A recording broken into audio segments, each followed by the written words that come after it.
उत्तराखंड और मैं हूं आपके साथ लक्ष्मी। देश में 7वें और आखिरी चरण के लोकसभा चुनाव की वोटिंग 1 जून को होगी। अंतिम चरण की वोटिंग के पहले पीएम मोदी कन्याकुमारी पहुंच गए हैं। समंदर में बनी विवेकानंद रॉक मेमोरियल में 45 घंटे यानी कि 1 जून की शाम तक पीएम मोदी ध्यान मग्न रहेंगे। पीएम मोदी के ध्यान की कई तस्वीरें सामने आई हैं।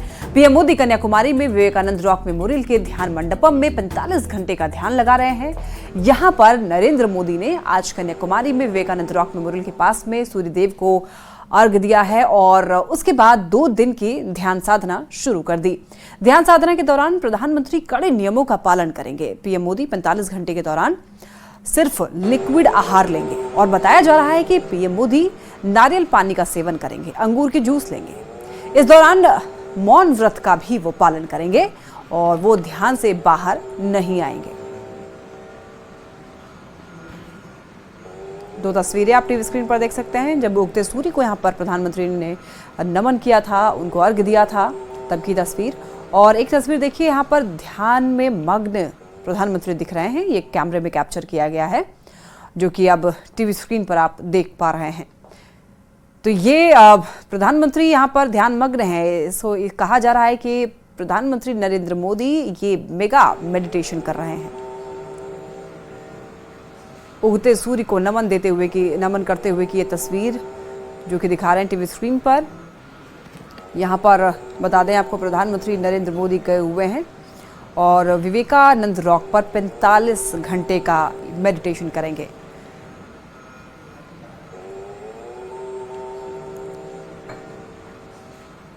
तो देखिए, प्रधानमंत्री नरेंद्र मोदी कन्याकुमारी में ध्यान कर रहे हैं। ठीक 131 साल पहले उसी जगह एक और नरेंद्र ने ध्यान लगाया था और वहां ध्यान करने के बाद वो शिकागो में विश्व धर्म संसद में भाषण देने के लिए पहुंचे थे। बाद में आगे चलकर दुनिया ने उन्हें स्वामी विवेकानंद के नाम से जाना। कन्याकुमारी में उनके ध्यान ने हिंदू धर्म की रूपरेखा बदल दी थी। ध्यान मंडपम की खास बात यह है कि ये वही स्थान है जहां पर स्वामी विवेकानंद ने 3 दिनों तक ध्यान किया था। यही उन्होंने विकसित भारत का सपना देखा था। ऐसी मान्यता है कि इस स्थान पर देवी पार्वती ने एक पैर पर खड़े होकर साधना की थी। कन्याकुमारी कई मायनों में भारत के लिए खास है।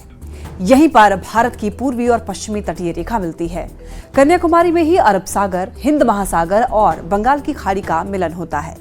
कन्याकुमारी जाकर एक तरह से पीएम मोदी ने राष्ट्रीय एकता का संदेश दिया है। आम चुनाव का प्रचार थमने के बाद पीएम मोदी हर बार आध्यात्मिक यात्रा पर जाते हैं और 2019 के चुनाव प्रचार के बाद वो केदारनाथ गए थे। साल 2014 में वो शिवाजी महाराज से संबंधित प्रतापगढ़ गए हुए थे। तो कन्याकुमारी को ही क्यों चुना प्रधानमंत्री नरेंद्र मोदी ने मेडिटेशन के लिए, उसके कुछ जो बातें हैं वो टीवी स्क्रीन पर आप देख पा रहे होंगे। चूंकि विवेकानंद रॉक मेमोरियल जो है वो ऐतिहासिक जगह है। स्वामी विवेकानंद ने भी इस चट्टान पर 3 दिनों तक ध्यान किया था और 24 दिसंबर 1892 को विवेकानंद कन्याकुमारी वहां पर पहुंचे थे और ध्यान को केंद्र भारत का भूत, वर्तमान और यहां पर भविष्य था। देश भ्रमण करके विवेकानंद कन्याकुमारी पहुंचे थे। विवेकानंद ने एक भारत, विकसित भारत का सपना देखा था। तो ये वो वजह है जिसकी वजह से ही कन्याकुमारी को प्रधानमंत्री नरेंद्र मोदी ने अपने मेडिटेशन के लिए चुना है। 1 जून तक पीएम वहां रहेंगे। पीएम की साधना की कुछ नई तस्वीरें हमारे पास आई हैं जो कि आपको दिखा रहे हैं। तो 45 घंटे का उनका ये मेडिटेशन चलेगा। वहां पर कैमरे में रिकॉर्ड भी किया जा रहा है और ये तस्वीरें पूरे देश भर में चर्चा का विषय भी बनी हुई है।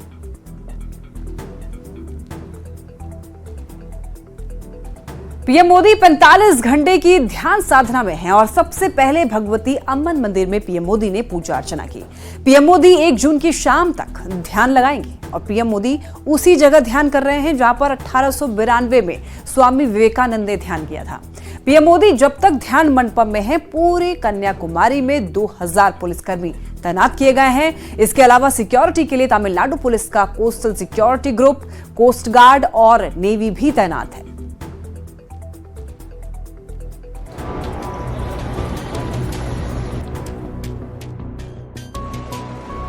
2024 के चुनाव प्रचार में अपनी पूरी ताकत झोंकने के बाद प्रधानमंत्री नरेंद्र मोदी कल शाम 6 बजे ध्यान में चले गए।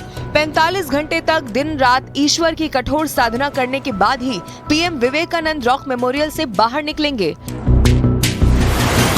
कल शाम करीब 5 बजे जैसे ही पीएम का हेलीकॉप्टर कन्याकुमारी के आसमान में नजर आया, नीचे सड़क पर भीड़ जमा हो गई। लोग अपने मोबाइल फोन में पीएम के हेलीकॉप्टर का वीडियो बनाने लगे। कन्याकुमारी पहुंचते ही पीएम ने सबसे पहले 108 शक्ति पीठों में एक भगवती अम्मन मंदिर में जाकर देवी कन्याकुमारी का आशीर्वाद लिया। देवी की पूजा अर्चना करने के बाद पुजारियों ने पीएम को प्रसाद दिया और देवी की एक तस्वीर भी उन्हें भेंट की गई। इसके बाद प्रधानमंत्री विवेकानंद रॉक मेमोरियल पहुंचे। वहां पीएम ने स्वामी विवेकानंद से पहले उनके गुरु रामकृष्ण परमहंस को हाथ जोड़कर नमन किया और फिर अपने रोल मॉडल स्वामी विवेकानंद की प्रतिमा पर फूल चढ़ाकर उन्हें श्रद्धांजलि अर्पित की। प्रधानमंत्री कई बार स्वामी विवेकानंद को अपना रोल मॉडल बता चुके हैं। इसी वजह से उन्होंने ध्यान करने के लिए विवेकानंद रॉक मेमोरियल को ही चुना। पीएम मेमोरियल के उसी ध्यान मंडपम में बैठे हैं जहां खुद स्वामी विवेकानंद ने 1892 में 3 दिनों तक ध्यान किया था और फिर उन्हें ज्ञान की प्राप्ति हुई थी। प्रधानमंत्री 45 घंटे तक उसी ध्यान मंडपम में मेडिटेशन करेंगे। इन 45 घंटों के दौरान वो बेहद कठोर नियमों का पालन करेंगे। 45 घंटों तक वो अन्न का एक दाना भी नहीं खाएंगे। सिर्फ नारियल पानी और दूसरे तरल पदार्थ पीकर ही शरीर को ऊर्जा देंगे और बिल्कुल मौन रहेंगे। 1 जून को जब उनका ध्यान पूरा होगा तब वो अपने कक्ष से बाहर निकलेंगे। मगर प्रधानमंत्री का कार्यक्रम यही खत्म नहीं होगा। कन्याकुमारी से रवाना होने से पहले वो रॉक मेमोरियल के बगल में मौजूद महान तमिल संत और कवि तिरुवल्लुर की प्रतिमा पर जाकर माल्यार्पण भी करेंगे। प्रधानमंत्री नरेंद्र मोदी ध्यान साधना कर रहे हैं तो विपक्ष पीएम के ध्यान पर सवाल खड़े कर रहा है। था तो मीडिया पर पाबंदी लगानी चाहिए थी, लेकिन मेरी इत्तला है कि बाकायदा वहाँ पे मीडिया के लिए अलहदा से जगह तय की गई है। वहाँ पर मीडिया मौजूद रहेगा। क्या मीडिया की मौजूदगी में मेडिटेशन हो सकता है? दुनिया का कोई भी आदमी किसी की मौजूदगी में मेडिटेट नहीं कर सकता। ये तो अकेले में किया जाता है, तन्हाई में किया जाता है। आपके सामने सैकड़ों मीडिया के लोग खड़े हैं, आप कैसे मेडिटेट करेंगे? ये संभव ही नहीं है। ये भी एक प्रचार का तरीका। हमने विजुअल्स देखे, मतलब 8-10 कैमरा तो मिनिमम लेके गए होंगे।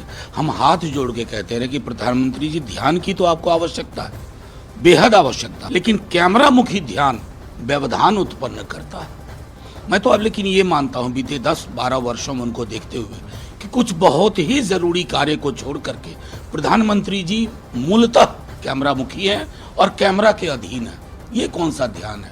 ये ध्यान के नाम पर परमात्मा के साथ भी मैं समझता हूं कि एक तरह से खेल खेल रहे हैं।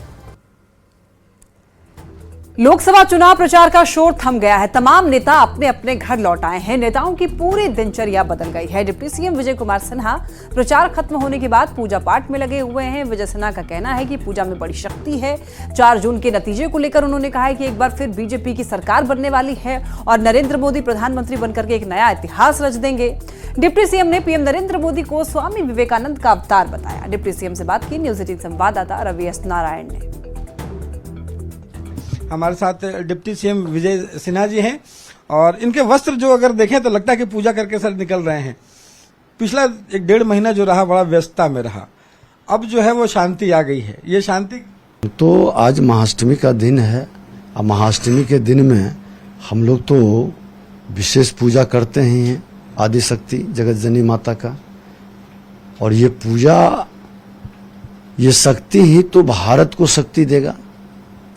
भारत के अंदर जो माँ भारती के संतानों का भक्ति है वही शक्ति प्रदान करता है और उसी शक्ति से सकारात्मक सारे कार्य होते हैं। तारीख को लेकर के क्या उम्मीदें हैं सर?